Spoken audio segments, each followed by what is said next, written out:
Good evening, everybody. How is Hello. everybody? Good. Is my speaker working? Good. I'm Yes. having internet problems, and so I'm hoping everything is working okay. I got a robocall on the way here out of Asheville, and I wondered who that was, and it was my internet provider that said that somebody had cut the fiber optic cable line to my condo. So I am on my backup internet right now. And I've had to unplug my regular internet because my computer keeps trying to switch over to it. So hopefully unplugging it will cause that to cease. All right, are we waiting on Dr. Payne? All right, anybody have any questions on what I covered last week with the cap? Uh, Everybody got it? Everybody knows what we're doing? Everybody about done with the skip? Trust me, you're gonna thank me this spring when you don't have but one to do with all the work you're going to have to do for task stream to finish it up and all your standards project in 605. So let's press on. Let's get these tasks, get them done as quickly as possible. Let me know. Contact me individually if you're having issues or problems. So uh, having said that, we've been having, full disclosure, our task stream person quit. Excuse me, our Blackboard person quit. She resigned. So we're having some Blackboard issues. You got to let me know if you're having problems with Blackboard because I don't have any way of knowing. So Dr. Payne and I are going to meet after class tonight and try to solve the problem that we're having with Turnitin, that y'all are not getting the go ahead to submit. So for the time being, when you finish task 4 of the skip and you put it all together and you put it in for when I say it's good, go ahead and put it in task stream and we'll worry about turning it in later until we can get this problem fixed. But again, I don't have any support right now on Blackboard. The only fellow they got, all he knows is try a different browser or turn your computer off and on. That's the limit of his knowledge. And that's being kind. So I'm my own tech right now for Blackboard, and I'm trying to fix problems. I just fixed one immediately before I came in here, and so I'm having to try to fix problems as we go. So please let me know if you're having issues. But when I give you the go ahead and tell you to compile all 4 of your tasks and upload them in the assignment Dropbox and turn it in, go ahead and put them in task stream. So I think we've got a couple who have already finished. Congratulations to Megan. And who else has already finished? Marcia, you already finished, and Daphne's finished. Go, you go. I'm telling you, life is going to be so much better this spring. If you've got both of these knocked out this fall, life is going to be so much better because we've got to finish on time. There is no extension. The money runs out, and if you're not finished with your portfolio, I had to break this news to my group Monday night. That cost now is $2,150 if you run over your time. Let me say that again. It's $2,150 if you have to go into 699 to finish your portfolio. So that's a pretty big penalty. I get it. Wasn't Dale's decision to do that. They're going to charge you 3 credit hours. They're going to charge you $107 portfolio fee. For 3 credit hours, they're going to charge you a tech fee. And when you add all those together, it comes up to $2,150. So there is no option. We're going to be done in May. And the way we get done in May is we knock out both of these this fall. So that's enough of the rah-rah speech. I'm looking forward to your presentations tonight. As I said, Dr. Payne and I are going to try to fix the Turnitin problem later this evening. If I have the capacity to do that, I'm limited in my ability. So please remember that. But we're going to try to solve that problem later tonight, but go ahead when I give you the go ahead to put all 4 together, go straight to task stream. Let's get this knocked out. All right, Dr. Payne, I'm done. I want to learn something tonight. Sounds good. So we're going to get started finishing up what we did last week. You got no volume. Everybody's having internet. I just told them my internet's been cut, so I'm on my backup internet. Can you hear me now? I can hear you, Dr. Payne. Can't hear you now. I can hear you. I can hear you. All right. Dr. Lamb, turn yours up and see if that helps. No. Can anybody else hear her? I can hear. Everybody can hear her but me? Yes, I can That hear. doesn't make any sense.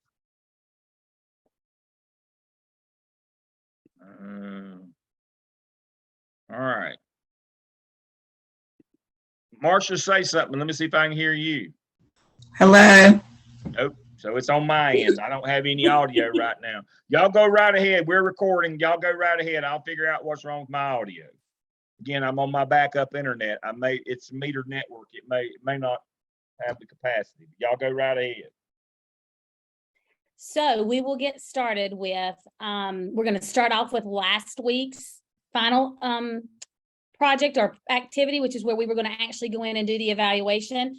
And I told you guys to bring your standard 4. Did y'all bring that with you tonight? If not, I'll share a link and you can pull it up. Very good. So what we're going to do, I am a little behind on my post conferences. And so I'm aware of that. I'm going to get those caught up. I'm going to send out, I never did get Paris's made up. So I've got to do Paris, Heather, and Angie. So I'm going to do those. Plus this week we have Daphne and Charlene. So next week I will get to all 5 of those. I'm going to do one a day and make it happen. I have been a part of our new call center. So we have added a lot of hours to what we are doing to try to help make sure that we take care of all of that stuff that's going on out there. And so I apologize again for not having the task stream stuff. We're going to fix that again tonight, but I will get those post conferences done this week. So what I'm going to do is share my screen. We're going to start off with Okay, we're going to start off with our agenda. Just tonight, we're doing the concept development model and the inductive model. And then we were going to do a teacher observation activity, but we're going to do that first tonight. So what we're going to do is I'm going to play this. It's going to be a breakout, but first we're going to watch it all together because I can just play it from my screen. This is about a 25-minute video.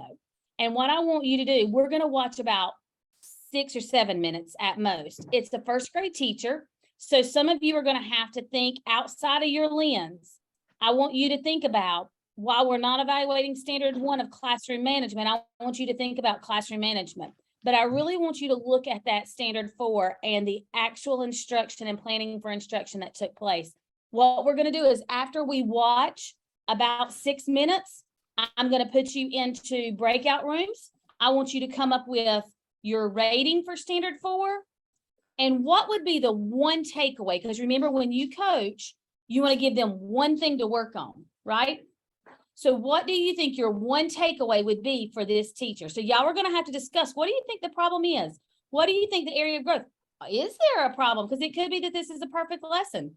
Go through and look at where do you think, and then what is the most basic skill? Just like you would do if you were doing a conference or a strategy group in your classroom. You're going to take it down, and it might be that this teacher's not doing A, B, C, and D. Then you have to think about your MTSS framework. You have to go to that base level skill and start building from there. Okay. Does that make sense? Give me a thumbs up if that makes sense. Okay. So we're going to watch about 6 minutes. Then I'm going to put you into breakout rooms. You're going to look at standard 4, decide how you're going to rate it. I will tell you, this is Jill. There is not a specific way for you to document what you observe. I am old school because I believe documentation saves you many times. It also, the older you get, the more it helps your brain. Remember what and connect all that you saw with what the feedback is that you're giving. I script everything. I write it down on a notepad and I write down the time that I see and I'm going through it. And when I have an idea that I think a teacher that would be a good thing for me to, so if a teacher's teaching something and I go, okay, they're not engaging right now. What if they tried this? I make myself a little light bulb and put, what about this? So that when I'm going back to write up that evaluation, I have those ideas that I saw when they were teaching written in my notes. As you become an administrator, you're going to figure out the system that works for you. So today, just practice the note-taking strategy, however you want to be able to go back, because when you are discussing your evaluation, your ratings, you need to be able to tie it to specific examples. Okay? So I'm going to start this. I think I've got it to where I can just play it on this next one. Here we go. Hands on your head, show me that you're ready. Give me a thumbs up if Good you can hear, just so I job. can make sure I can hear. Today Okay. we're going to talk about our story long ago and far away. And our question of the day is our world the same as it was long ago? What's our question?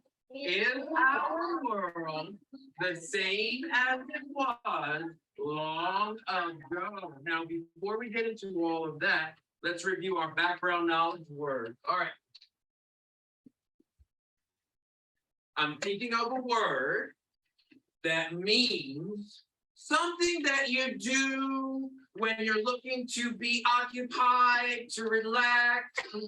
Do you remember what word that was? Whisper, whisper the answer in your hand.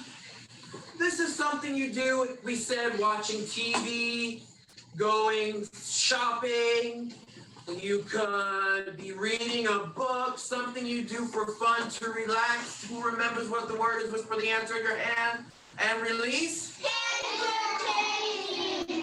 Paintball is one of the things that we do for entertainment. Remember, we said it's something that you do to relax. Now, this is a word.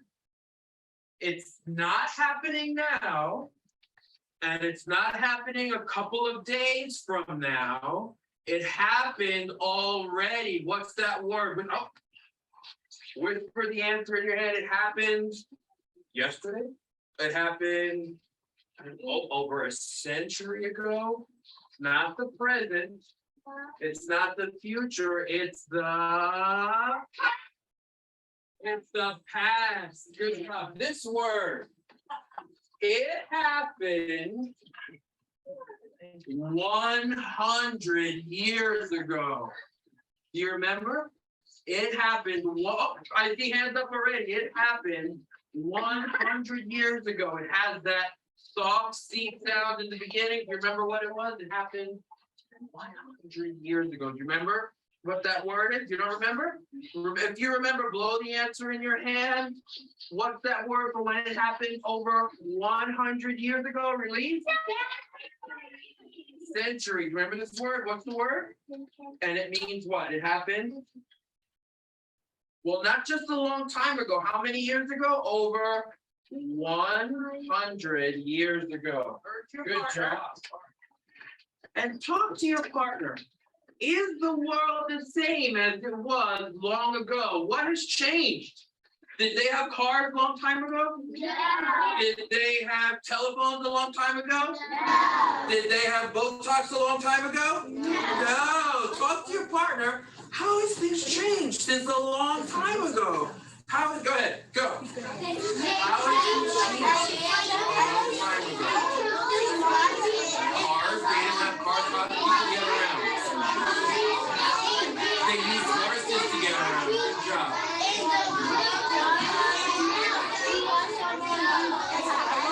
Did they have televisions a long time ago? No. They didn't have remote controls a long time ago? If you talk 100 years ago, that wasn't your TV. Hocus pocus! I heard some great answers. Who wants to share for us how things have changed since long ago? And remember, we're going to listen to repeat. Joseph, how have things changed since a long time ago? In the past, good sentence starter. In the past.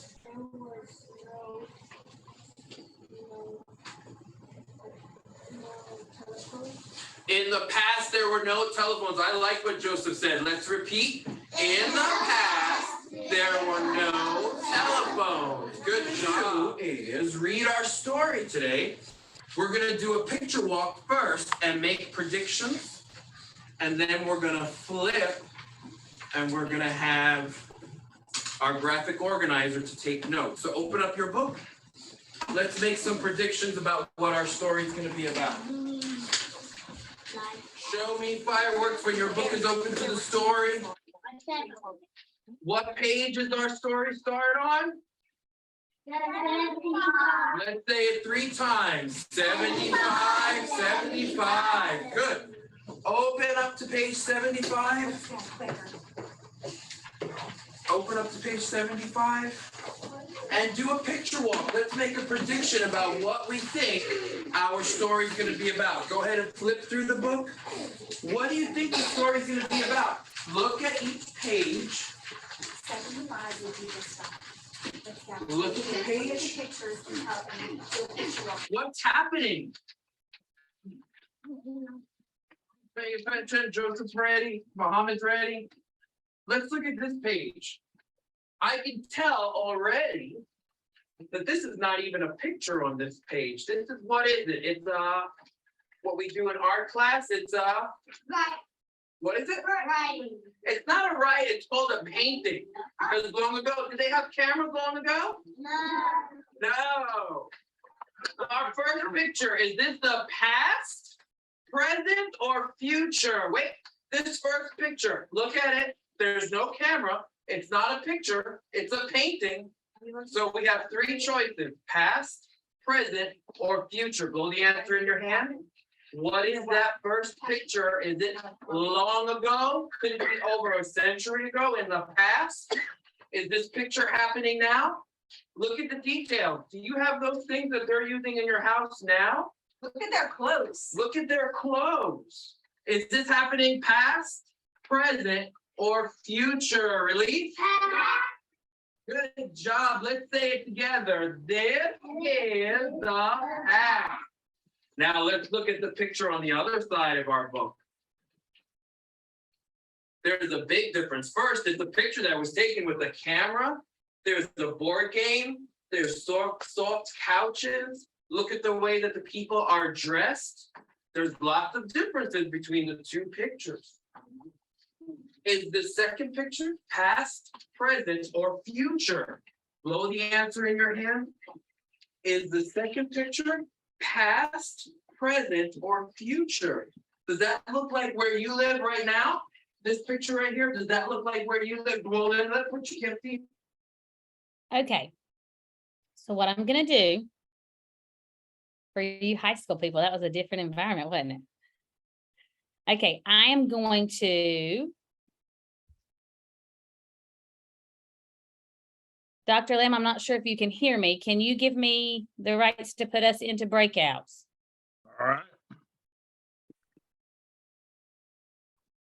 I am going to make you the co-host. Let's see if that will do it. Okay, it did.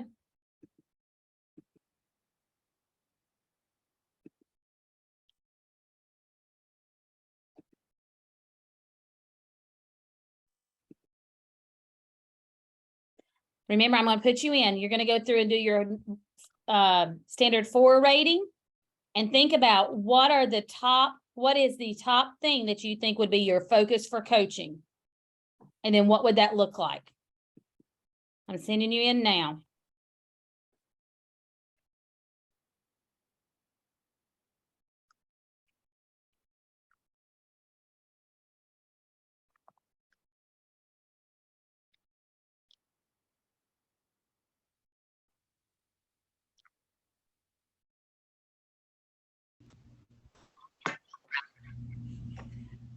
Hey, Daphne. Okay, so what'd you guys think? I thought it was a good lesson overall. He had his call signals, he gave wait time, he offered encouragement and praise to the students, circulated and he monitored the kids' progress. And he required them to make connections by comparing past and present pictures. I'm not sure what I would want to coach him on, really. If anybody else has any ideas. Well, I mean, I'm a first grade teacher, so Daphne can probably relate to this too. But I felt like he did a great job. Like the callbacks were awesome. Classroom management was awesome. You could tell they knew the routine, but I felt like they were sitting too long. I don't know if you felt that, Daphne, but I was like, oh wow, my kids would have been, because it wasn't like that exciting, even though he had the callbacks. But I felt like for that age group, to me, they were sitting too long. I would have had mine like. So I think we lost you right on the end, We Marcia, lost but you there. yeah. The other thing that I looked at was the arrangement, that the way the kids were seated. Like that first time whenever he stopped and did a talk with the little girl about the 100th century, and he told the kids to turn and talk. He said, talk with a partner and talk about how the day is different and from the past. He really couldn't get around to the room very easily to assess what the students were talking about. So he talked to that front row, and then he kind of went back to the one behind them. But I just thought, man, if I was in that classroom, that would drive me crazy, because it's too close and too tight to circulate through the room to get to all the kids. And it makes it easy for kids to hide and duck until you actually get in their face. So that takes away from some of the classroom participation for me. Yeah, I was gonna say, looking at like standard 4 and how to like they facilitate their learning, and I know we only watched like 6 or 7 minutes of it, but like how is he gonna assess them without verbal cues? You know, they all kind of blurted it out. So how is he gonna assess them other ways? And like how is he gonna include technology? Because that is one of the items, is integrate and utilize technology. And all we saw was a workbook with pencils, and I know he used like it looked like a smart board, but how are the students going to integrate that technology too? I thought that too. I thought they could have done that on a Chromebook, you know, with their partner, instead of having a packet, or something like that. But I agree with Daphne about the room setup. It was too tight. Yeah. And I was fine with the technology piece. I mean, I think for like first grade, they need that literacy in their hands. They need to learn how to write and read and know that there's literacy accessible to them other than a computer or a device. So I kind of like it. Now, I don't think I gave them a whole packet, but I would like for them to hold some print in their hand. Our kids are getting so far away from it. The first 6 or 7 minutes. I don't know if he's going to use it. Yeah. Right. First graders do use the technology, so it's like, Right. If you integrate technology, how would you do that? Yeah. And he did say at the beginning that on the inside of that packet, there was a graphic organizer the kids were going to work on to complete later. So they were going to actually engage with that paper. So that was a plus. So what do we think the overall rating? What would you guys think that his overall rating would be on 4? I mean, I definitely think he was accomplished. Would I say distinguished? I wouldn't say distinguished. But I think he hit most of those boxes of, you know, using different instructional methods, and obviously the instruction was appropriate for students. Like I feel like he hit most of those boxes and did a good job of engaging those kids. Yeah, I agree. I think he would be accomplished in that standard. So I'm still just on B, y'all. I'm a little slow because I'm looking through it all. What does Dr. Lamb think? I know he has an opinion. I don't know if y'all want to hear what I have to think or not. I'm not nearly as kind as y'all. I watched this last week to be prepared in case Dr. Payne couldn't come because she was going to be late. And I think Dr. Payne was shocked at my assessment of it, but I thought it was terrible. Really? I thought it was terrible. What made you think it was terrible? Through the lens of standard 4, I watched the whole video. He never used technology. There was plenty of opportunities to use technology, but the big reason why I didn't like it, y'all hit on a couple of things. He had his classroom and his lesson designed to focus on classroom management and not on learning. Well, yeah, Yeah, That's I can- true. can agree with that because they Yeah. are very And- rehearsed. And we've got to, at some point in this business, before I die, I want us to get to the notion eventually, before I die, to make me happy, that if kids, that just because kids behave, that does not mean they're learning. They're learning. We have made that synonymous my entire career. I'm telling you, when we went to accountability, I was an elementary principal when we first started accountability in 1991. And that was the whole notion is if you can get kids to behave, if you can keep them in school and get them to behave, they'll learn automatically. No, they won't. They'll learn more if you teach them more. It's kind of the way it works. And he did everything he did. And trust me, if you watch this whole 30 minutes or whatever, you want, he's a rather buff looking young man, but you'd want to strangle him. He does the same routines, techniques over and over. And it's all about hands up, blood. It's all classroom management. His room is arranged for classroom management. Everything, Yeah, his room's fine. in my opinion, is through the lens of getting compliant behavior and not let them tear the room up. But I'm not Yeah. sure that means a lot of learning is happening. So that's just my perspective. I will say those like 6 or 7 minutes we watched did wear me out a little bit. Oh, Yeah. Watch the whole 30 minutes, you'll want to strangle somebody. I'm telling you, I told her last week I was mad as I've ever been after I watched that thing. I want to go out and pick a fight. I mean, God, I'm a first grade teacher, but and I do a lot of callbacks and things. But that was, even for me, it was a lot of callbacks, like in a short amount of time. It doesn't take me that many callbacks usually to get there. You know, it's usually more in transitions. Well, it's what I mean. It was all about classroom management. The callbacks were not about learning. They were about trying to keep the kids occupied and not, you know, 30 minutes of that. I mean, I know it's not high school, but I was an elementary principal a long time ago, back in the whole language big book era, where we did a lot of this kind of stuff. Yeah. And after a while, you get to the point where, you know, you begin to realize that it's formula or format over learning. That's just my perspective. And Dr. Payne's the expert, so I'm probably wrong. I'm just telling you not the expert. what little I know. Well, I agree with some of that. I do think Y'all it was a don't have lot. to agree with any of it. But I do think overall, as a first grade teacher, you know, The little bit that we saw. yeah. If I saw the rest, it would have gotten on my nerves more. But from what I saw, at least they were engaged. Whether they were learning or not, I'm not sure, but they seemed to be. But they were engaged. Yeah. Let me ask you a question. Marsha, if you were going into that classroom, how would you know if they're learning?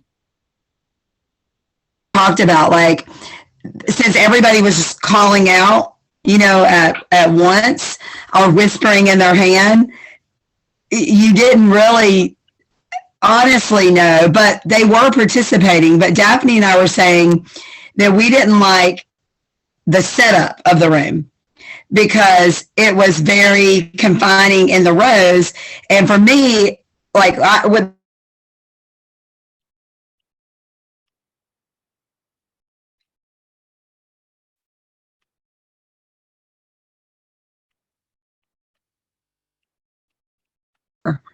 So that might be a good point to look at with him when you're coaching.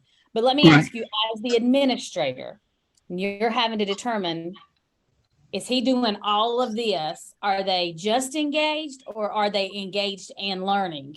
And or are they engaged in learning the standard he's teaching?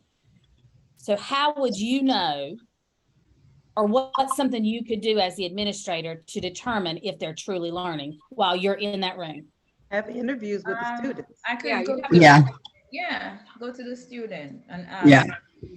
I want you all to bring that up, because that's a big part. You don't just sit in the back of the room and take notes. You do some of that, but you get up and go talk to kids and say, tell me what you're learning. Tell me what this means. Talk to me. Let me know, because you'll know whether they're getting it or not based on kids. Yeah. Yeah, and Yeah, if they say like, what's a century? You know, like when you're going around, do they retain that? I mean, do they know? You know, like, that was my other point. I didn't see the whole video, but how is he going to assess them other than verbal cues of them shouting it out? Are there other forms of assessment that each individual person or student can, purge their knowledge and actually know if they retained it or not? So one of the things that would be interesting is to go watch the remainder to see that graphic organizer he has. Based on the little bit you saw, do you think he's going to feed them the information for that graphic organizer, or do you think he's going to let them do it? I think he's going to feed it to them. And that's just how, so then you have to think about, what is my feedback going to be with that? Right. Like, I don't see him letting them loose, because even when they were talking with partners, he was like, he gave suggestions before he even heard what they were saying. You know, he said, oh, that they didn't have TVs or long ago. And then the little boy said remote, but he didn't let them say something first. You know, and then he chimed in before they chimed in, I guess you could say. He said, tell me, but then he spoke for them. So he was working really hard. Yeah. Okay, one more minute. All right. I have a question. I'm not even sure I'm at the right place here, but doesn't assessment drive instruction? Yeah. Yeah. With social studies, many times they don't give a pre-assessment. But should, I'm talking about why you're in lesson. Aren't you supposed to assess by cues and body languages and expressions on faces and all that? I don't like the blowing in the hand business. I don't know. He could, he could have been blowing, the odds on the ball game on Saturday, saying, for all I know. I didn't see what I guess Phil Selective would call authentic assessment. I didn't, because he was giving them the answers. The blowing in the hand didn't bother me because it kept everybody engaged. That was more of an engagement than an assessment. Yeah. But I definitely think exactly my feedback would be right on what you said. He was working hard. The question is, were they learning? Because I don't think when you tell them the answers before they weren't having to think, because if you didn't get it, I'm going to give you every little thing to just you because say the you're right pitching thing. doesn't mean they're catching. You got to have that as it goes with little kids. Again, this is just me being an elementary principal a long time ago in a land far, far away. You need almost constant. You need almost constant with those kids to see where they are. And see, I'd be calling on individual kids rather than the way that they were doing it. I don't know. I just, again, I think his classroom and his techniques were set up in a management routine rather than an instructional routine. That's just my perspective. And my keyword, got to find balance. Because with those littles, if you just call them singletons, you lose everybody. Yeah, but you've got to be able to figure out how to find balance so you know what the individuals. Right. And so we'll talk about that in just a second. Okay. We're going back out. Okay. All righty. I've been on it all day.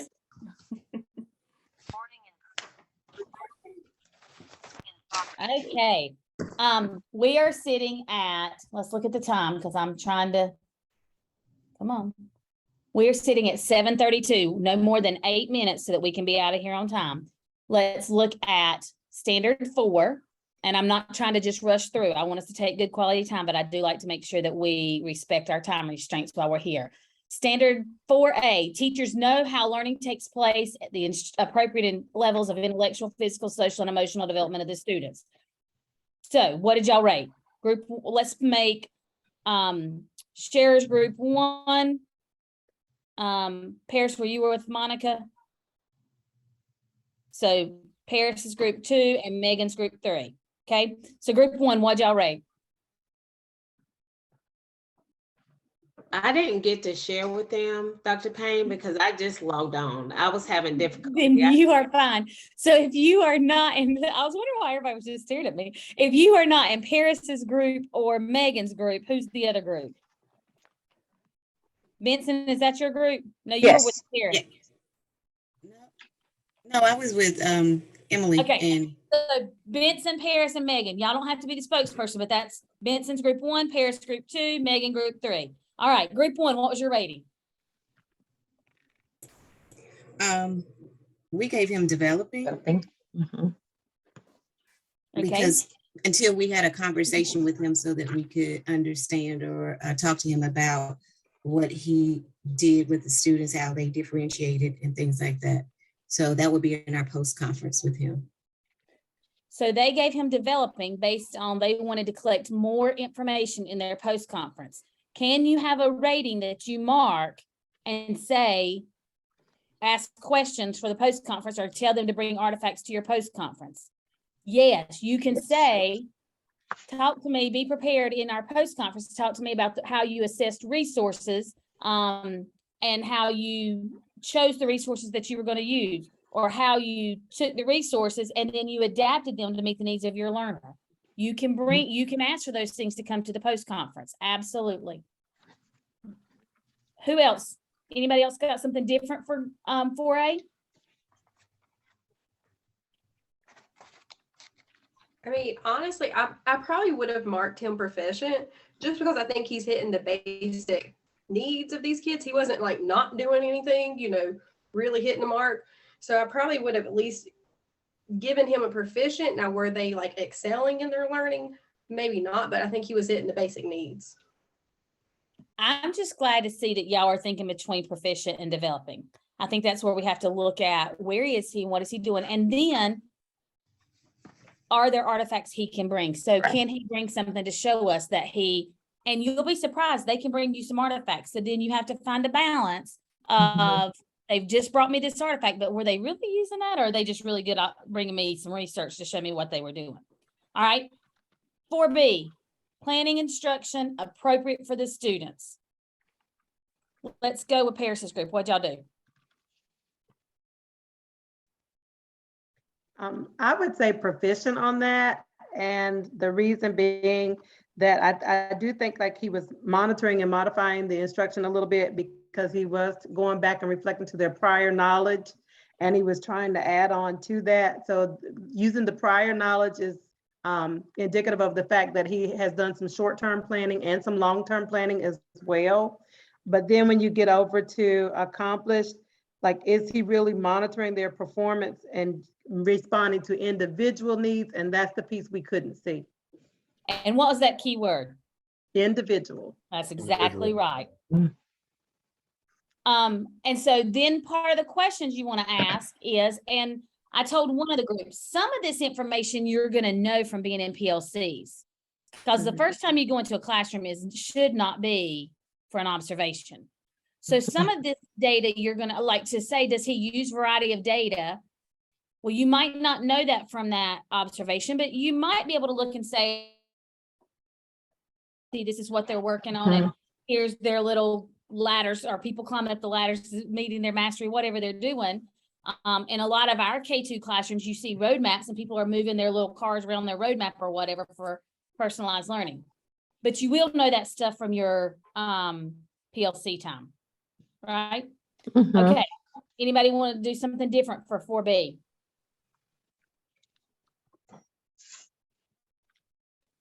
For C, variety of instructional methods. Megan, sorry. Again, I probably would do probably proficient because he did use a variety of instructional methods.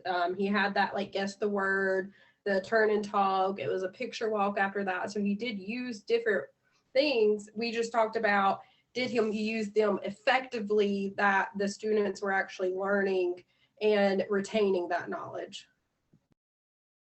Very good. What do y'all think? Anybody got something different? What is that key word in accomplished? Or there's 3 words.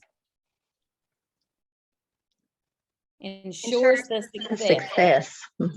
That is exactly right. You couldn't see that he was ensuring, and not only ensuring the success, but ensuring the success of all students. And that all students gets you every time. I will tell you in a post-conference, go back and use those words to talk about, because the teacher will say, I had a teacher come to me and she was not one of my strongest. And she said, I don't understand why I have no distinguished. And I said, well, let's read the words. Let's talk about what they actually say. Can you show me evidence of how you were doing all this other stuff and that? So use the words from that. Okay, 4D. Integrating and using technology. I'd say developing on that one. Because we didn't see the rest of the lesson, but it didn't really appear that he was using much technology. And when he did, he used it like what? Like a whole group on the smart board was the only thing that he did. And with a book. Overhead. Yeah. It was like an overhead. It was not a smart board.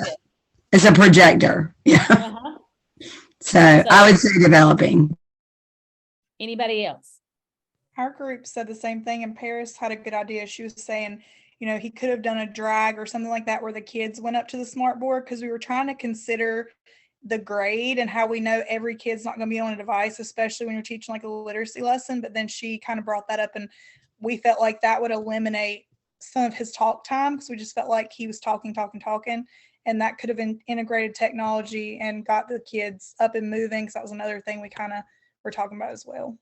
That would have bumped him up to the accomplished. Mm-hmm. That's another teaching point. No, you're fine. That's another coaching point. Very good. Wood, what were you saying? That would have taken him all the way from like developing to maybe even accomplished if he would have done, you know, something like that in that category. So we spent a good amount of time talking about. Very good. Let's look at E. Helping the students develop critical thinking and problem solving skills.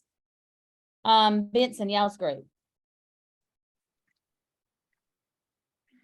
Okay, we said we were thinking proficient, because they did do turn and talk, and they were trying to analyze like similarities and differences, or like really contrasting the past and the present, and they were doing it with pictures and stuff like that. And we thought that was really kind of supporting them in their critical thinking skills.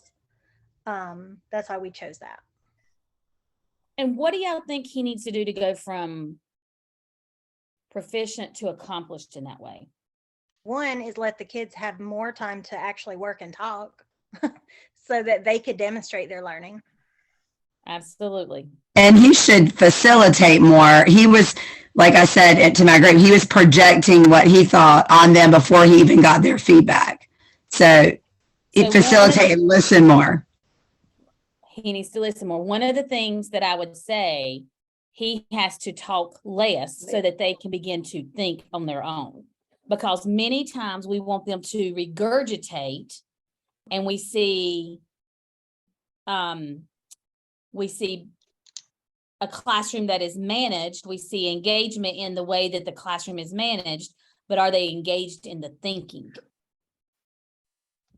Okay, the last one, I think. No, not yet. Teachers help students work in team and develop leadership qualities. Megan, is that your group, maybe? I don't remember where I'm at. Somebody in Megan's group, letter F.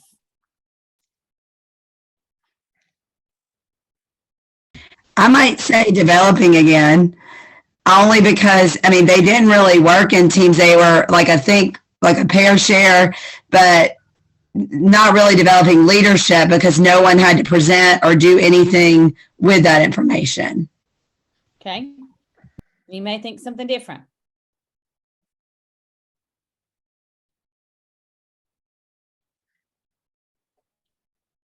Okay. G, communicating effectively. Whose group's next?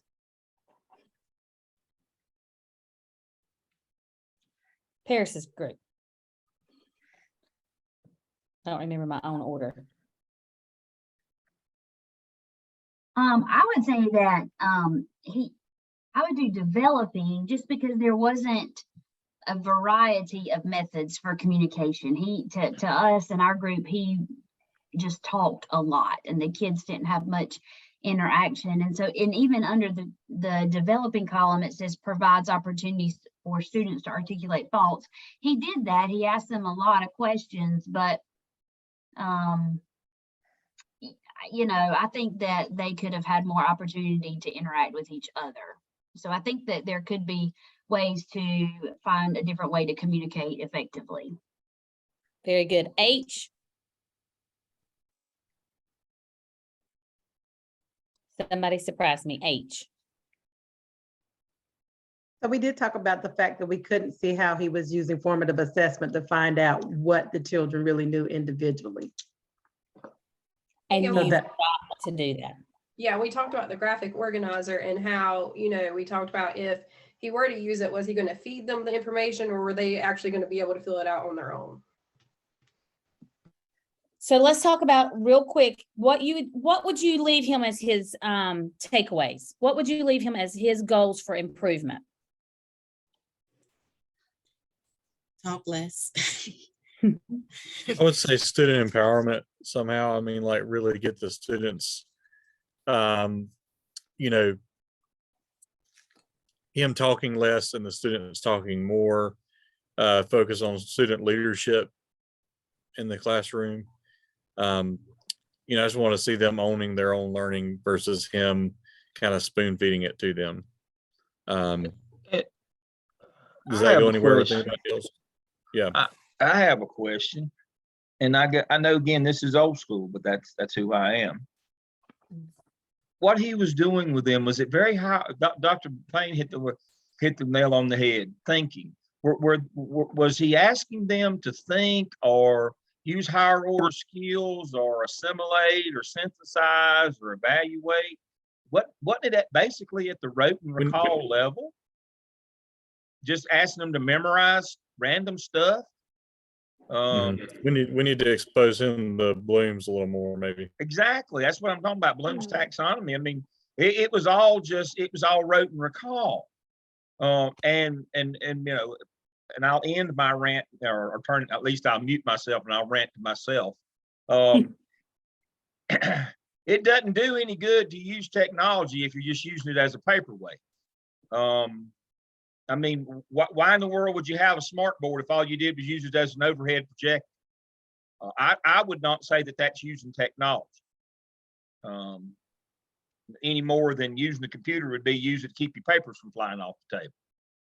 Same thing to me. So again, I watched this. I've watched it twice. I've ruminated over it. I am not a fan, and I could really tell him a number of things that he'd have to do better for me in a hurry.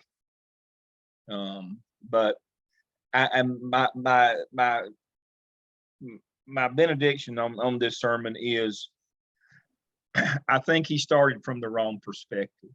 He designed his lesson, in my opinion, around classroom management, not around learning. And you get what you plan for. And so he was involved too much rote and recall. He used the same things over and over again. He didn't assess kids. It looks as if his entire perspective is how can I manage this classroom and hope that they'll memorize a few facts along the way. That's just, I'm done. Thank you. I want to chime in with my takeaway for tonight. In terms of integrating more technology in the lesson.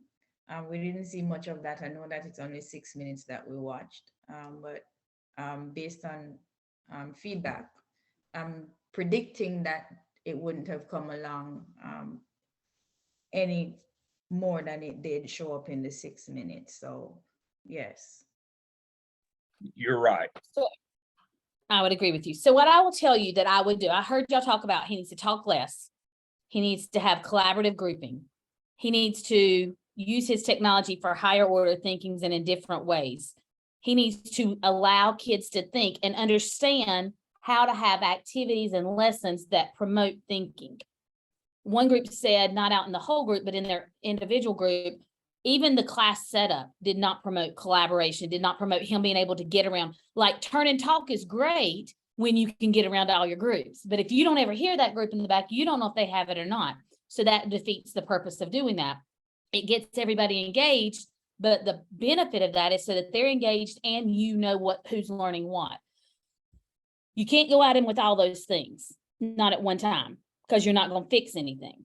You got to pick 2 at a time with short turnaround times, okay? Just like you do with your kids. The other thing that I would say is if you are doing a walkthrough, this should not be the first time that this teacher hears that there's a problem, because you should have been walking through their classroom before you do your first formal evaluation, right?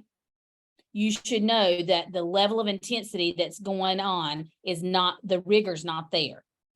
So then you're going to already have had some conversations of, hey, why don't you try this? Hey, let's talk about this. So this should, just like a report card is not a surprise to parents, your evaluation should not be a total surprise. So what I would say, and assessment, absolutely. So what I would say is you have to make your list. So I have my list that you guys, here's my list where I took notes when it was in there. And I'll tell you, I write down questions. I wrote, he gives them the answers. And then I wrote, please let them think. He did go over his essential question or what students should be able to do. He did spend time on vocabulary, but he was feeding them. And he did the turn and talk, and everybody seemed to be engaged in that turn and talk. Now, we couldn't hear from the screen, but if you were in the room, that's when you as the administrator get up and go listen to them turning and talking. Know that they're talking about what they're supposed to be talking. Know that kids are learning. That's a good time. One of the groups that I was in said, I don't know if they're learning or not. I know they're engaged, but are they learning? Get up and go ask them, tell me what you're learning. Go listen to them turn and talk, and you will know whether they're learning or not. It is absolutely, if you've had an administrator that don't get up in an interview, in an evaluation, don't be that person. Get up and go. Go listen to what kids are saying. Go watch kids work. Ask kids questions, okay? Don't be a distraction, but find that balance. I love that he told them to use sentence starters because he's teaching them that speaking skill. That's part of our standards, so that's good. Jill despised that whole let's all repeat it 3 times.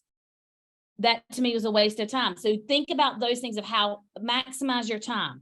So do you see how you can take, we've got to maximize our time and increase rigor. Let's talk about how we're doing that, because if I maximize time and increase rigor, that's going to be able to encompass all of it. Because when I start talking about increasing rigor, I have to say, first of all, you have to know what? Your standards. The content. You got to know the content. Then you've got to know who knows it and who doesn't. Yeah, you got to have some assessment data. Then you've got to teach using that assessment data to the rigor of the standard, right? That's how we grow kids. So you got to, and then you've got to have activities that match that. So that's like a little 4-part. Are you going to go straight to finding activities that match the rigor of the standard? No, you're going to first make sure he knows what his standard is. What should kids be able to do, and make sure that's aligned. Then you're going to say, let's talk about how do you know if kids get it? Ding, ding, ding. First of all, we need to restructure this room because you can't get around to everybody. How can you use turn and talk? That was a great strategy. Your kids already know. How can we use that to give you a chance to evaluate as you go? See how that's little? We just restructured his room and it's right in line with what he's doing. So that one big standard of rigor covers a lot of those things. The other one, let kids think. Is that what we said? Let kids think. Mm-hmm. So how are we going to let kids think? Let's look at that one standard that says, give kids time to think. When I watched you, you were giving them the answers. I'm going to video you and I want you to see what it was like. And let's go back and reevaluate it. So that might be the second thing that we do, and we evaluate as we go and let him see a video of himself. Can you go back into a teacher's classroom and set up an iPad and record for 15 minutes and then say, okay, let's sit down and let's look at what's going to be next. You remember when we were doing our coaching book, we said, don't just tell them what they're going to do. I would set up my little iPad. I would go in there and I'd say, all right, let's watch your lesson. Let's evaluate if you are teaching to the rigor of the standard. Now let's look at, are we letting kids think? Let's look at what else we could do. Tell me, do you think you're giving enough wait time? Do you think you're giving, and you ask those questions and let him discover, I'm sitting here because most teachers, I'll tell you, give it because they want to help kids, not because they're trying to do the work for them. Okay? So you're going to have to go through that progression is what I'm trying to get you to come out of this with. You're going to have to make a list of all the different things and then think, how can I group them together? What is the progression I'm going to use with them so that I can coach them? Sound good? We're going to do this probably every week, but we won't take quite as long, but I think this is very vital to you being ready to go into a classroom and evaluate and using what you know about instructional models. Okay, so we have to use assessments, we have to know standards, and we have to teach the rigor. But we also can't just be the only one working. We've got to figure out what are we doing to help increase the amount of thinking that kids do, because that's what's going to promote the real growth. And can you tell a teacher that's got an engaged classroom like that to simmer just a little bit on all the stuff? Yes. Yes. And you help them see that that's preventing you from getting to all the rigor. If you cut down 4 of those different whole brain things, and I'm a whole brain girl, but if you cut down 4 of those to start with, and you focus on 2 or 3 things that you're going to do with whole brain with them, they're going to continue to learn, but probably at a higher rate because there's going to be more think time. Okay. All right. Thank y'all for your participation. I will tell you the last thing, and then it's Daphne's on go. The last thing I'll say is the way we just calibrated, it's important for you to do that with your principal so that y'all are saying the same things and y'all are grading and rating the same ways. Okay. All right, Daphne, it's yours. All right. Good evening, ladies and gentlemen. We're going to go ahead and start by, first of all, I have left.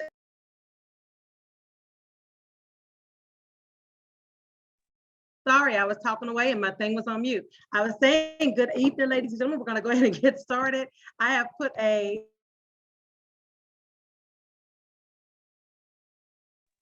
I don't know why it keeps doing that.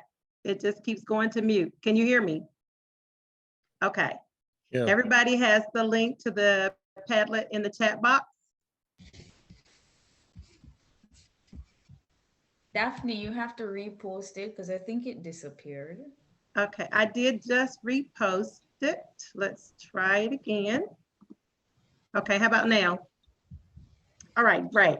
So if you guys go ahead and pull that up while we're going to get started, I'm going to go ahead and share my screen.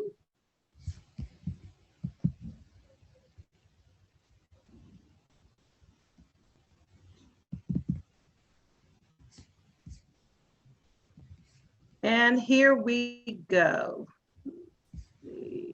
View this.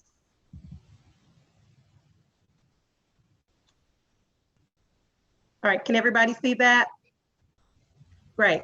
All right, so we're going to start tonight with the concept development model. It is the 3rd model that we are going to cover. Let's see, Heather kicked us off with the direct model, the direct instructional model, and then we heard the attainment model, the concept attainment model from Angie on last week. And so we're going to go ahead and piggyback off Angie, and we're going to talk about concept development model tonight. It is coming from chapter 7 of our teaching models book. And there will be some references in the presentation back to your book as well for when you need to review it. So we're going to start off by, first of all, presenting the big idea. And I want you to take 30 seconds and I want you to think about the human body. And just hearing those 2 words, I want you to put 1 word on the Padlet per sticker. Now you can put as many stickers as you want, but I want you to put 1 word about the human body on this Padlet. And then if you want to add more, you can add more stickies or more Post-its at a time.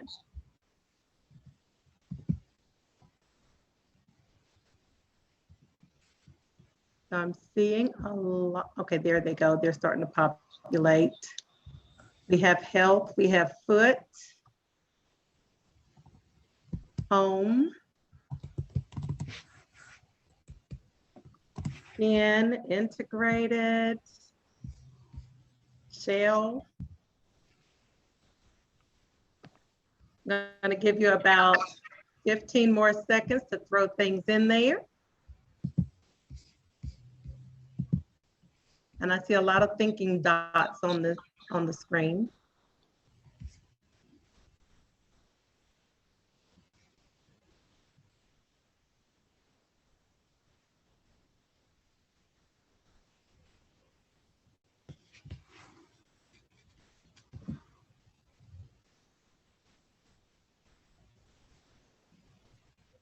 Okay. So for the sake of time, we're going to stop, but what would you say we could easily do just thinking about the words human body in terms of introducing it as a concept? If we look at our terms here, home, organs, systems, health, resilient, foot, skin, are there ways that we could kind of group these together and maybe think of ways to combine certain parts or pieces? And if we had had a lot of time to do this, this list could pretty much be infinite, but can you think of ways that, or even one idea that you see on this page that we could combine? Are there tangible and intangible? Oh, Sorry. no, you're fine. Go ahead, Woods. So No, you got what this. says tangible and intangible? And what do you mean by that? Things that you can touch, such as skin and foot, and then Okay. things that are more like concepts, such as like health and resilience and things like that. Okay, great, great. Does anybody else see any other connections we could make with just this short list of words? I'm thinking a concept map where you start with you have organs combined to make systems. And you Okay. Absolutely. So what we've just done in presenting the big idea, even in just those few seconds, we've started with something really big, the human body, and you all have already come up with ways that you can redefine just that two-letter phrase, human body. So when we talk about utilizing concept development, we're really talking about presenting a big idea to the class and then letting the students do the work. So when we look at utilizing concept development, we see that students have their goals and their tasks to do, and teachers have theirs. Basically, the students have 5 things that they're going to do, and we're going to go over those in detail in just a minute, but it involves them generating a list and then together. So Wood said his list, he would group them as tangible and intangible. Charlene said, okay, we might group them by organs and systems. So you see how that one big idea, each student is taking away a piece and they're going to be able to develop from their piece of instruction, what they get from it. And they become the owners of their instruction now, because Wood is looking at internal and external, and Charlene is looking at, how do we put these together for organs to create systems?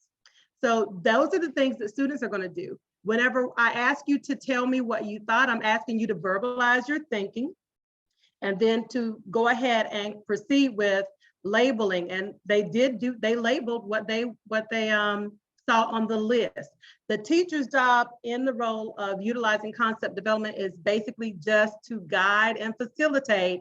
And more often than not, what we're going to do is ask questions, because that is how we get our formative assessment about what the students are learning and what they know, and what other questions can we ask to support their knowledge if they're lacking in some areas.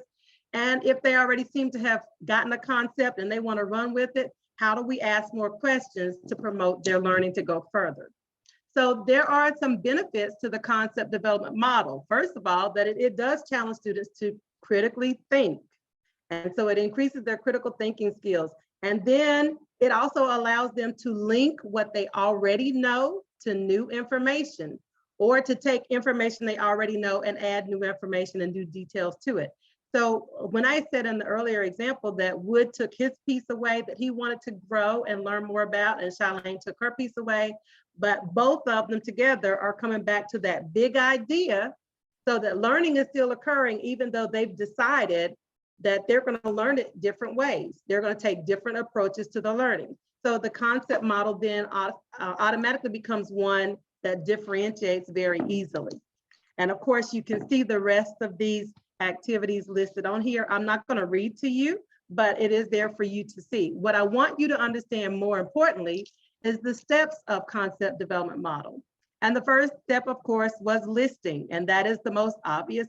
and it is the easiest. And this is where you can make or break your concept development model, because you need to start out with a big idea that the children have some background knowledge of, or the students have some background knowledge of, and then you let them go. If I had been in a classroom, I would have conducted this with Post-it notes, and I would have let them go up and stick their one Post-it note on the wall. And by nature, what are kids gonna do when they take their one Post-it note up to the wall? Anybody? Organize it? Are they going to organize it, you think? Not first. What are they gonna do first?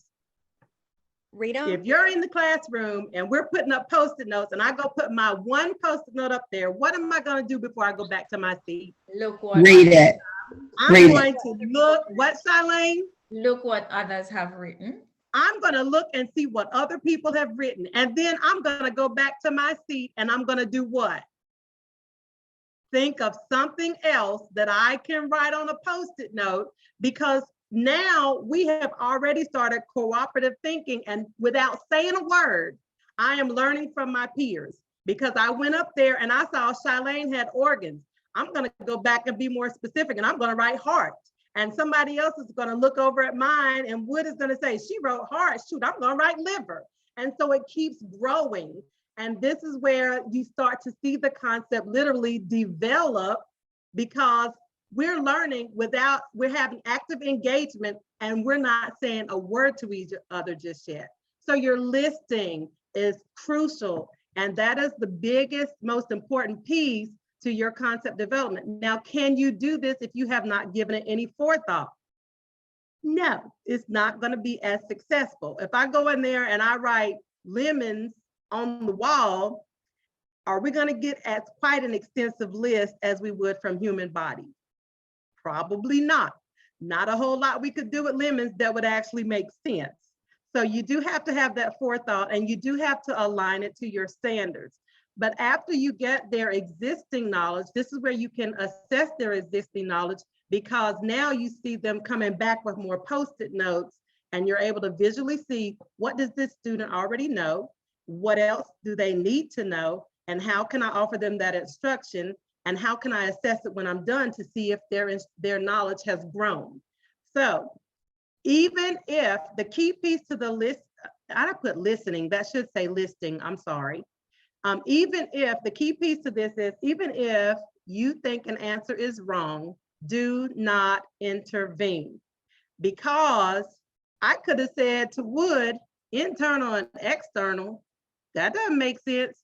But he had already began to explain his thought process behind that.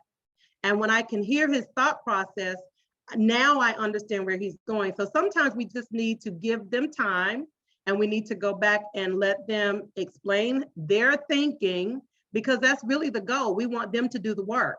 And so whenever Wood said internal and external, I said, can you tell me what you mean by that? Because he was right on target with what the big idea is, but he modeled it in his own way by being able to define by his own words what he meant. So that's key. So that's, to me, that's the biggest piece when we're doing the listing piece, is don't assume that their stuff is wrong or that it doesn't fit, because here is the next part of the concept model. We're going to do grouping, and we're going to see where, okay, Wood said internal and external. It doesn't make any sense to me yet, but when I start to see him grouping things together, then I can see the concept developing, and now I see how I can support him. And I also see how he can share his learning with others. So that is the grouping piece. Again, you have some insight on the next slide, but the teacher's main role in this is to continue asking those questions. Do you see anything else on this list that fits? Are there other things that you see that might be similar and could go together? What do you see between this group over here that you've collaborated and this group over here in this list? How can we compare them? How are they the same? How are they different? So just constant questioning. And in this, unlike the video we just watched, the kids are doing all the work. They're doing all the thinking. So then step 3, after we do the listing and the grouping, we do the labeling.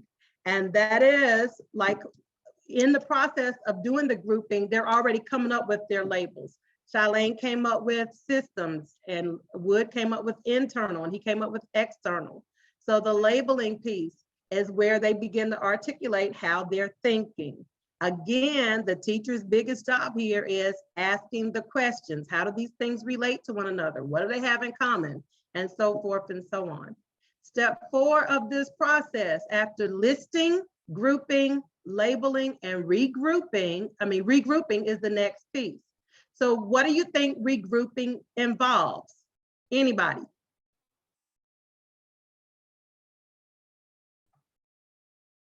Hello? Just think about it. Regrouping. You're evaluating your thought process and kind of thinking, what can I do differently based on what I see or have heard throughout the lesson? Right. Right. It's kind of like, okay, well, when I went up to the board and I saw Charlene had systems or organs, I ran back to my seat and said heart. Well, now I can regroup. Either I'm going to find some other things that deal with the heart, or I'm going to find that Marsha and Angie both had a different system. And so now I might be sorting and regrouping by systems. I might regroup by systems. I might regroup by organs. I might regroup by external. I might regroup by internal.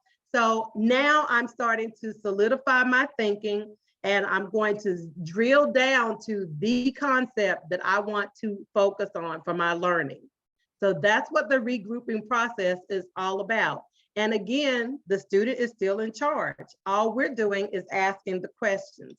So that's the step 4 to the regrouping. Here again, we have an explanation, and these slides are in here for basically if you want to go back and revisit, but I think I'm kind of hitting everything there. The last step to the concept development model is synthesizing. And that is very simply just having the students now, after all of this process, they've listened, listed, I am so sorry, listed, they've grouped their list together, they've labeled things, they've done their regrouping if they wanted to reorganize and restructure their thinking, and now they're synthesizing, they're putting together all of the information they have collected, and they're defining one particular aspect of the human body. They have done a lot of work through this process, but through the process, they've done a lot of learning, and the students have done the work. The teacher's job was simply to facilitate, to guide, and to question. So again, the steps of the concept development model are listing, and I don't know, well, I do know why they all say listening, because I copied that one slide 5 times, so I didn't check that spell check. But listing, grouping, labeling, regrouping, and then synthesizing are your 5 steps to the concept development model. The whole idea is, big idea, down to the drill down specifics and details of what they want to learn about. And then they're still hitting that target or that standard because you gave them I guess the diving board to jump off of, but now their learning is theirs to choose. And so they become in charge of it. It is also very easy to differentiate through this model because every student picks where they want to go with it, and they're still within the confines of our priority standards. They also can use their natural, make their natural connections based on experiences they've had. So everybody may not have had an experience about organs, but if somebody knows, if somebody has a family member who has liver failure or who's had a heart attack, they might know a little bit more about organs, or at least they might want to know a little bit more about it now because it has a connection to their direct life. So those things are important. Also, this is an easy model to differentiate with because you can use sticky notes, concept mapping, videos, Google Slides, any kind of media for children to be able to express their ideas. And this is also going to be able to open up windows for your English language learners, as well as your EC students and your high flyers to take it wherever they want to take it. And last but not least, Our technology integration. So again, the concept maps, using smart pens and tablets, using the smart board, using Google Slides, using, even like I did today with the Padlet, just be in charge of to show what they're learning. So again, just the benefits of the concept model, it extends and refines their knowledge, generates original ideas, original thinking. Every student can perform on their own. The reading and extracting meaning, because they're going to have to find and do their own research. And here is where you're going to be pretty much guaranteed that nobody's copying anybody else, because everybody's kind of drilling down to what has their interest. The children are going to learn how to do the problem solving on their own. And then when they get ready to synthesize that information, they're going to be writing paragraphs, papers, whatever, giving definition to their instruction, and it's all theirs. They get to own it. So here is the big idea of concept development. You start with the big idea, and then you recognize that understandings are built and they are not acquired. This process allows the students to build on their knowledge they already have until they come up with new information that they may not have known prior. When I look at the concept development model, I connect it back to the attainment model, which Angie utilized last week. And in the attainment model, I look at it as being like a flower bud. Like in that containment model, she knew what she wanted the students to learn, and she gave them yes, no, yes, no. All of the information was already inside of the concept or the standard that she wanted to teach, and all the children had to do was make an identification. With the concept development model, I see that as the flower, because now that bud has opened up. It's a big idea now, and now the students do the work. And next we will hear from Charlene, who is going to talk more about the inductive model, and in my mind, that becomes the bouquet. So all of these models connect if we are strong enough and smart enough to learn this before we ever start teaching. What kind of learning will we find in our classrooms? And ladies and gentlemen, that is the concept development model. Any questions?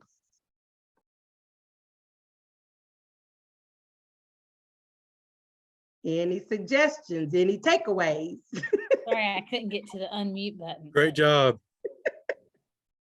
What do y'all think about this? I think it's great. And Daphne, I think that you are a natural speaker. Well, I've always thought that, but I like how you just naturally talk about it and not read. So kudos. I thought that was great. How do you think this model lends itself to kids? What do you think it causes them to have to do? It puts the work on the kids.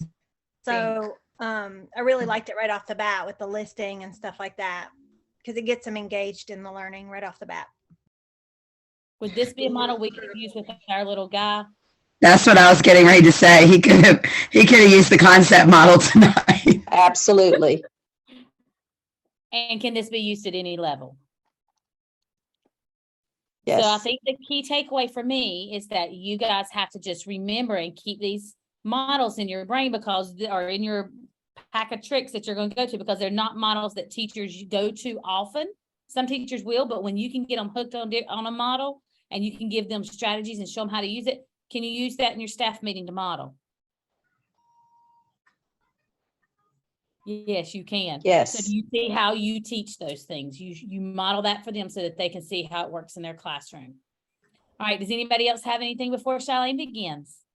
I was going to say, I think I like how Daphne did that to us, because that makes me understand way better than if she would have just started talking about what it was. As soon as she put the Padlet up and she started telling us what to do, I instantly knew where she was going with that. And it connected really well to her, to what she was trying to teach us. Now, I will also tell you that Jill kids, I would have been a nervous wreck, because you were putting me on the spot to organize this, and I was not going to get right away where you were going with it. And I would have been like, oh my God, what am I doing? And I would have been panicked.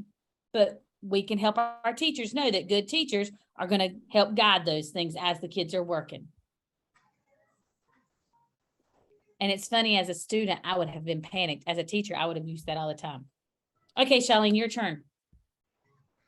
All right. Good evening, everybody. Let me just share my screen. Share. Let me get to my. Is everybody seeing my presentation?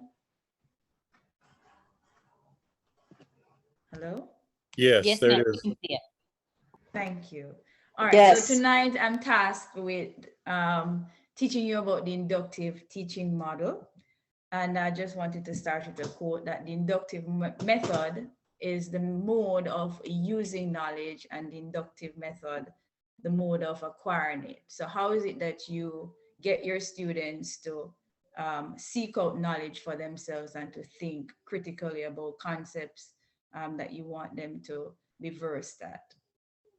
Definition of the inductive model. The inductive model is an active, engaging model of instruction that encourages students' development of critical thinking skills. And this is one of the pertinent skills that we're trying to inculcate in our kids as 21st century learners, as they learn and explore in our classroom and even outside of our classrooms. We want to think about questions like where, when, why, and how, and then have them draw conclusions for themselves based on the observations that they're making.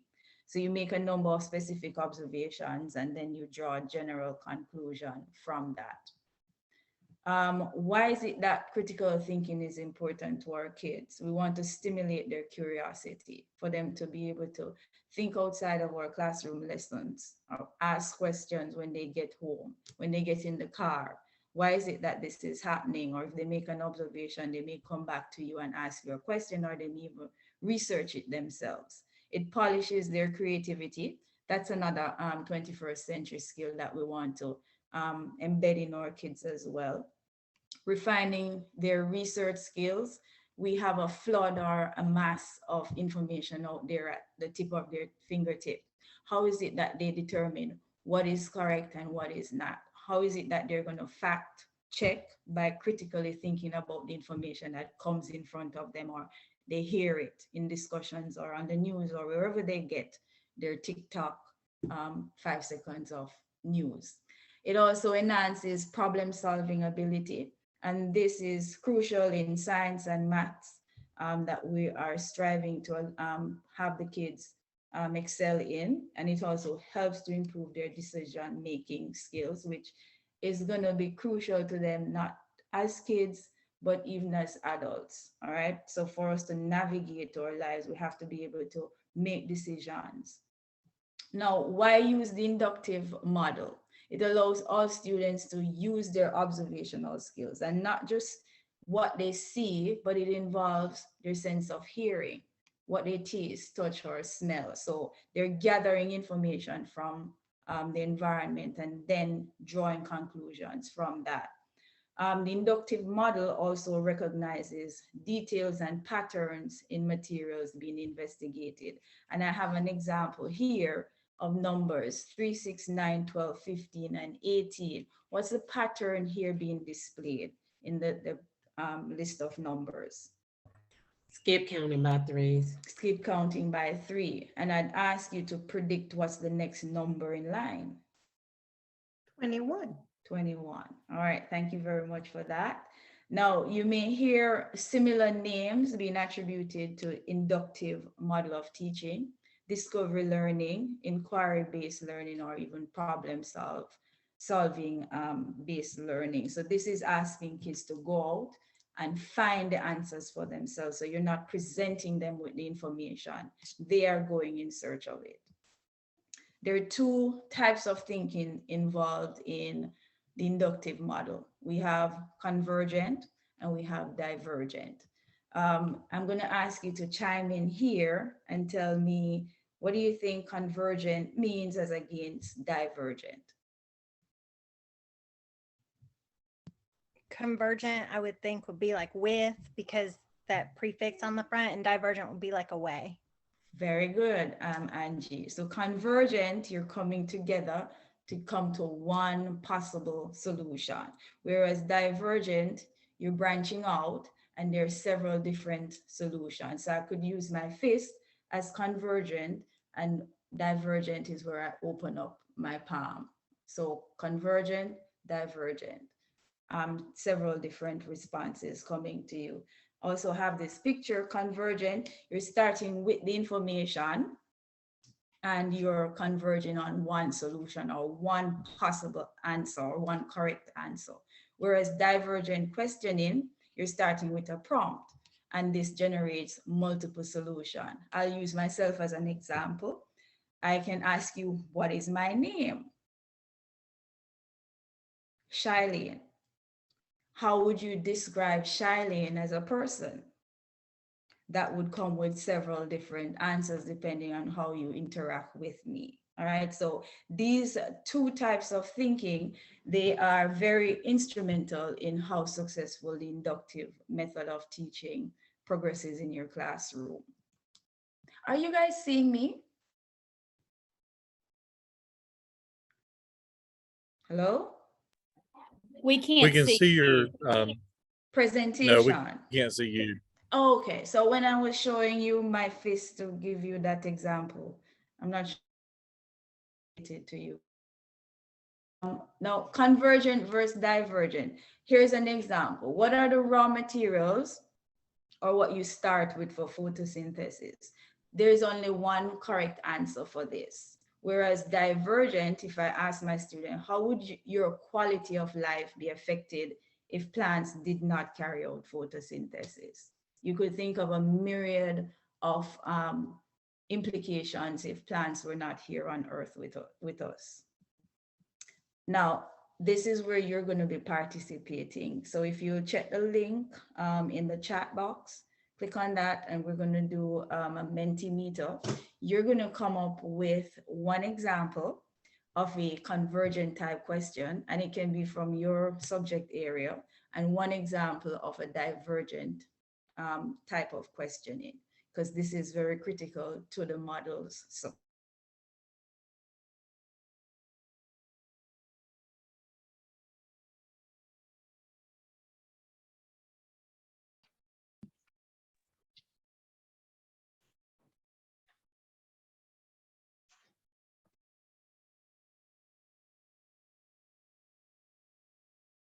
give me 1 second, guys. I think it timed out on me.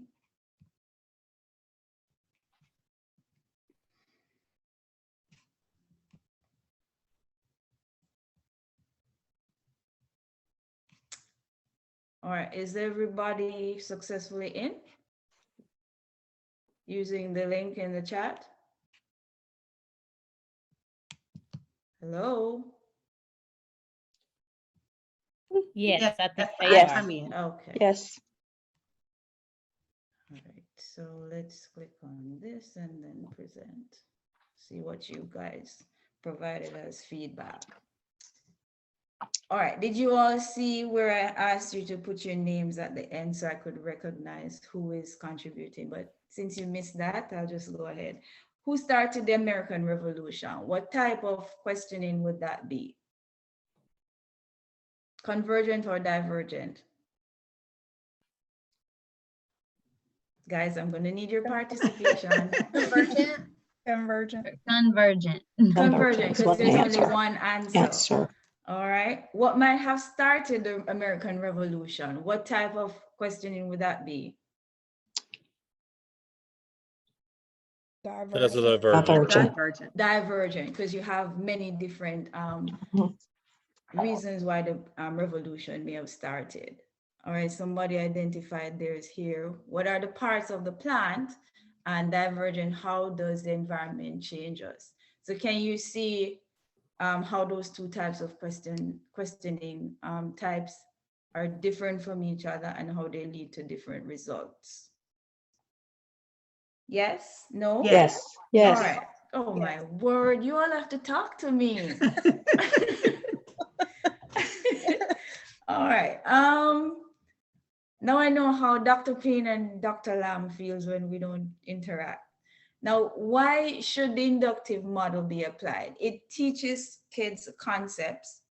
It develops critical thinking that I addressed earlier, and it also assesses students' understanding, which is important in knowing if learning is taking place. Now, when students understand, these are the things that they're able to do. They can explain what they know. There's nothing more important than, as Dr. Payne said, walking into a classroom and doing an observation. And you go to the student and they're able to explain what's going on in the class or what they know about the topic. All right, that kind of makes your day. They're able to also interpret what they have learned. So they can tell you differences and similarities and compare, make comparisons. Whether they're looking at pictures or they're comparing one video to the next. It depends on what type of material you're giving them to look at or to listen. They can also apply their learning to novel situations. So we have Gaston County Science Fair. So based on what they learn in class, what is it that they can now produce for themselves and show others to demonstrate their learning? Kids can also have perspective about the big picture and other point of views. So we're talking about photosynthesis and the importance of trees in our environment, and they can make that connection to say, hey, I need to take care of trees or encourage others to do so because I know the impact or the importance. And they can also think about how is it that they learn or have a self-knowledge by demonstrating metacognitive awareness, thinking about how they learn and the process of learning. Usefulness of the inductive model in summary. So one, kids are able to explain, they're able to interpret what they have learned, they're able to apply their learning to novel situations, have perspective about global situations or even something that's happening on a state or local level. They're able to empathize by valuing other person's point of view. This is a skill that we have to teach them. Now, you would think that they're getting it coming out of homes, but empathy is lacking. And therefore, if we can use that or teach that in our classroom as part of this teaching model, that would be something that we want to work on. Steps in the inductive model. We have 1, the lesson introduction, 2, divergent phase, 3, the convergent phase, closure and application. We already talked about divergent questioning and convergent questioning. So I'm thinking that you have some idea of what these will entail. So I'll start with step 1. What is the teacher's role in terms of the lesson introduction? They will explain to the students what they will be examining in terms of examples and non-examples that represent the content that they're being taught. And the student role is mainly to listen, become interested, look for patterns and differences among the examples and the non-examples. And I will go through a mini lesson with you, so you'll evaluate whether or not I've hit these out the ballpark. Divergent phase. The teacher presents students with examples and non-examples, and the teacher asks student open-ended question. Give me another word that we can use for open-ended questions. Daphne. Divergent questions. Very good. All right. So we're using divergent questioning to stimulate the student's analysis and exploration of examples. And the student is examining and comparing the examples and the non-examples. And you can feature these in a video, you can use pictures, you can use audios for them to compare their examples and then answer your questions or your open-ended questions. Convergent phase is where you're asking close-ended questions that only lead to one conclusion or one possible answer. So the teacher asks students questions or provide other materials that will challenge the student to consider observation related to the examples and non-examples and then arrive at the desired learning goals. What will the student be doing? They will examine and compare examples just the same and then try to come to a conclusion. Our 4th stage is the closure phase. The teacher presents students with opportunities to demonstrate their learning using their own words. So you're allowing them to think, simulate, and then provide their own thoughts. All right, and we've been beating that horse all evening, give them time to think. They can express it through drawings or even role play. All right. Show me what you know by acting. What a student will do, they will demonstrate their learning of the content and concept using their own words, drawings, or actions. And the last phase, which is the application phase. When you apply, we're far up Bloom's taxonomy now, right? You challenge the learner to apply their learning to real life scenarios. And the kid or the student in turn will apply their learning to real life scenarios. Advantages of the inductive teaching model: learners discover meaning for themselves. So you're not giving them any information, you're asking them to go find it, then apply it. It allows for greater self-reliance and autonomy over their learning. So we're not the center of attention in the classroom. Kids take responsibility and accountability for their own learning. And students are also actively involved in the learning process. Use of technology in the inductive model. We can use YouTube to find videos for them to find examples and compare. We can use Gizmo as an enhanced technology to teach. For example, I'm doing motion now. I can use that resource to teach them the concept of a steeper slope will cause a faster speed, because I would not be able to probably show them that or demonstrate that. So I can use gizmos to show them right there in the classroom. Giving your examples through PowerPoints. You can also use SurveyMonkey as a way for them to find information out so they can survey their own classmates on a topic. Google, you can provide them with search engines or websites for them to find information and then compare what is it that they have. You can use Kahoot to assess what they've learned or even to introduce the topic to them, and Vocaroo as differentiation if you want to hear them produce something in the audio version. Now let's put the inductive learning to the test. I need all of my students involved at this point, all right? So I want you to wake up. I know it's the last presentation, but by observing the picture below, can you tell me what is photosynthesis in your own words? In your own words. It is how the sun gives us energy. It is how the sun gives us energy. Anybody else wants to contribute? It's how the sun gives plants energy to create us oxygen. All right, how the sun gives plants energy to create oxygen. Is it only oxygen? No, oxygen and sugar. Oxygen and sugar, and another word for that is glucose. All right, so we're going to move on. But the emphasis of this in using the inductive model is to have them tell you or own words. And as Daphne said, don't tell them that if they're wrong or right. All right, so you know you can introduce and give them the definition. Process by which plants and algae use carbon dioxide and water to make food and oxygen in the presence of sunlight.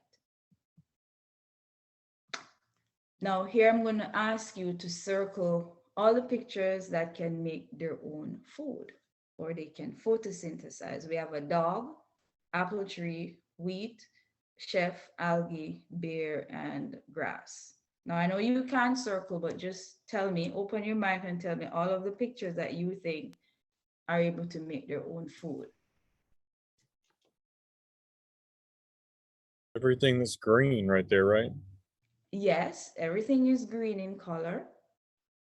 So we'd circle apple tree, wheat plant, algae, and the grass plant.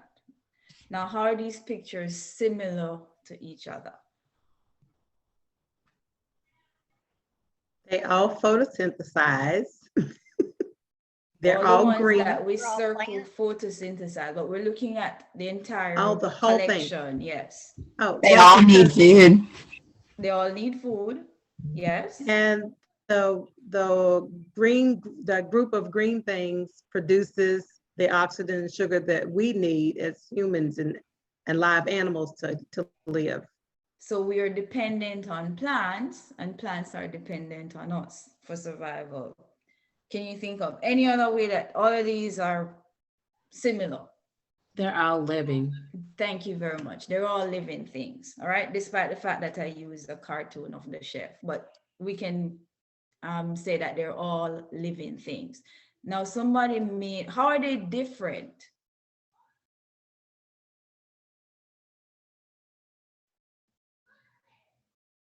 Paris? How are they different? Sorry, he's trying to find the unmute button. They're different. You've got the dog and the bear are animals. Chef is a person. And then Yes. you have your plants. Very good. So we can divide them into two groups, those which are animals and those which are plants.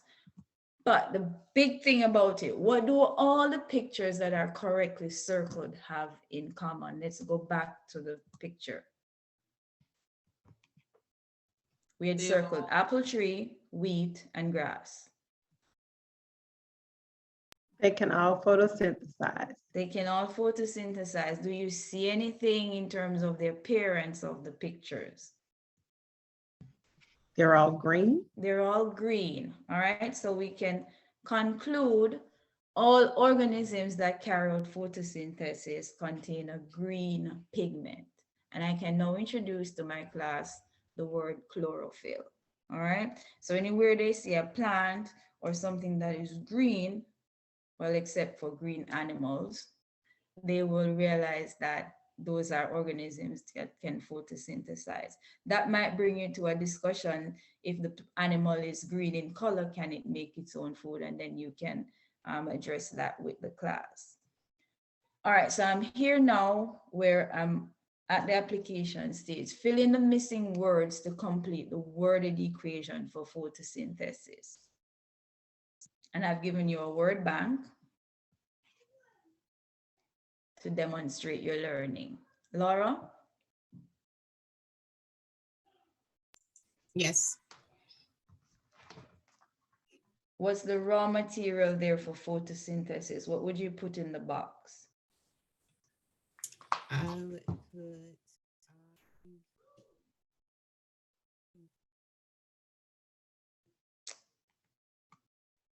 well, you want the beginning part? Let's go back to the first picture. With the sunlight plus carbon dioxide and water. All right, so carbon dioxide plus water, light over chlorophyll. Angie, what would be the end product? One of the end products. We've already used carbon dioxide. Glucose. Glucose, and then Megan. Carbon dioxide. We've I'm already sorry, used oxygen, carbon oxygen. dioxide, so oxygen. So it would be carbon dioxide plus water. Light over chlorophyll gives you glucose plus oxygen, and these two can be in any order. Doesn't really matter. And the last stage, we're applying our knowledge. This is what I'd ask students to do. Create a digital photo book or a Pictionary showing 10 examples of organisms that can carry out photosynthesis, whether on land or in water, and 10 organisms that do not carry out photosynthesis. So I'm integrating technology. I'm also sending them out to create something and to apply it. And also state 3 reasons why it is important to take care of plants in the environment. I'm addressing empathy and seeing this on a global perspective, and just yeah. So that would be the last step of the lesson, which would be closure. All right. And thank you for listening. I know it's late and everybody probably is tuned out, but thank you for your time and patience. Who has questions or feedback?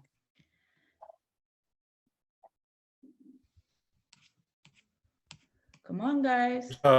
Great job, Shailene. I just want to say, yay, my Zoom group tonight. Thank you. Great job. Thank you. You guys did a great job. I love the inductive teaching model because you created an understanding, or you allowed them to create their understanding and make sense of their learning. And then you went back in and added the terminology with it. And so they're going to own that better. So I thought that was a really good thing. And I think you did a lot of critical thinking within that. Thank you so much. I also think that along the same term, Charlene's example shows us how you can kind of start with the attainment piece that Angie did, and then you go through that development piece, and then you come back to at the very end again. Now, everything that all of their inductive knowledge, and down to just a very specific concept that she wants to teach. So they get to do all of that exploring, and then she brings it back down to the concept that you did all of that because I wanted you to understand chlorophyll. And they won't forget that. No, but because you've given them all of those connections now, and they were able to find them on their own, and now you get to teach that one concept that you really want them to get, and they're going to own it. Mm-hmm. Thank you. They were able to make meaning of their own learning, weren't they? Yes. Dr. They Lam? went through that process. Anybody else got feedback? I'm asking for Dr. Lam specifically. I think that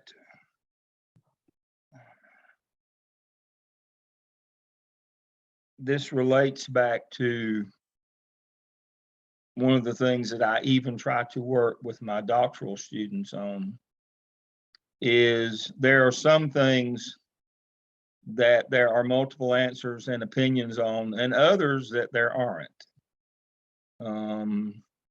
And that's what you've tried to demonstrate here, the big picture here.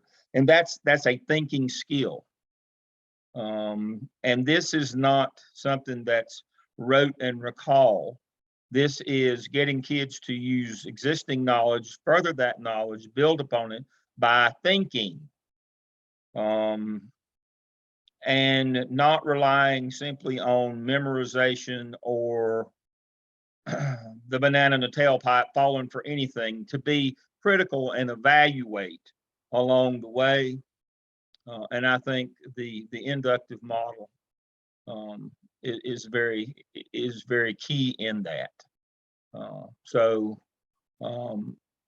Wonderful presentation, but you caught the essence of what you're trying to do here, which is have kids think, put things together. And hopefully when you do that, you get an aha moment. That's what just giving it to them won't work. They won't remember it. So my doctoral group that I meet with on Saturday, first time I met with them, I went up to the board. We were just talking and getting to know acquainted, and I wrote 4 things. I wrote actually 5 things on the board that were just completely unrelated to our topic. And we laughed, and it teased me about how old I am and how young they are. I didn't know anything about, popular music. Now, what they didn't know is when I meet with them this Saturday, I'm going to ask them to recall those 5 things.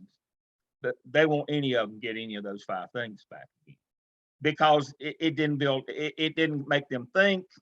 It didn't build on prior knowledge, and it didn't have any meaning in their life.